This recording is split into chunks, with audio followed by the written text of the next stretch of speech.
আজ রান্না চাপিয়ে তরকারিতে নুন দিতে গিয়ে দেখলাম বাড়িতে নুন নেই। সাথে সাথে দৌড়ে গেলাম পাশের বাড়িতে, গিয়ে এক বাটি নুন নিয়ে আসলাম। এই প্রবলেম হলো আমাদের মেয়েদের জীবনের কভি না খতম হোনে ওয়ালি প্রবলেম। তাই তো কম বেশি সবাই ফেস করি আমরা। আমার মাকেও দেখেছি ফেস করতে। ইভেন বিয়ের পরে আমিও ফেস করেছি। এটা হয় আমাদের মেয়েদের স্বভাব গুণে। ওই যে ভুলে যাই আমরা বলতে। দেখতে গেলে এটা খুব একটা ছোট্ট প্রবলেম।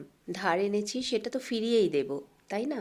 কিন্তু যখন দেবু জাগুন চলে গেল আর আমি একা থাকতে শুরু করি, তখন দেবু আমাকে বলেছিল যদি কখনো কিছু জিনিস ফুরিয়ে যায় আর আমি সেটা যদি তখন মার্কেটে গিয়ে আনতে না পারি, তবে যেন সেই জিনিসটা ছাড়াই আমি ম্যানেজ করি।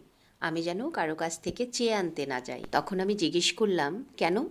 তখন দেবু বলল, যেহেতু আমি এখানে থাকি না, লোকে ভাববে হাজব্যান্ড হয়তো ঠিকমতো সংসার চালাতে পারছে না, তাই।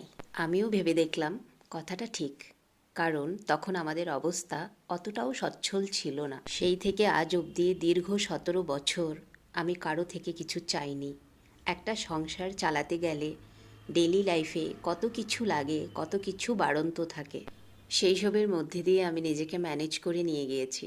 আজও দেবু বাড়িতে আসলে আমি জিনিস আনতে ভুলে যাই, রান্না চাপিয়ে হয়তো ওকে পাঠাই জিনিস আনতে, কিন্তু যখন আমি একা থাকি তখন আমি কিছু ভুলি না।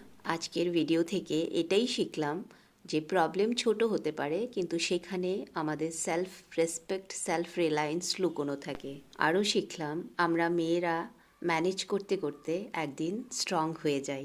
শিখলাম আমরা সব পারি, আমরা একা সংসারও চালাতে পারি, সিচুয়েশনের সাথে নিজেকে ম্যানেজ করে নিয়ে চলতেও পারি।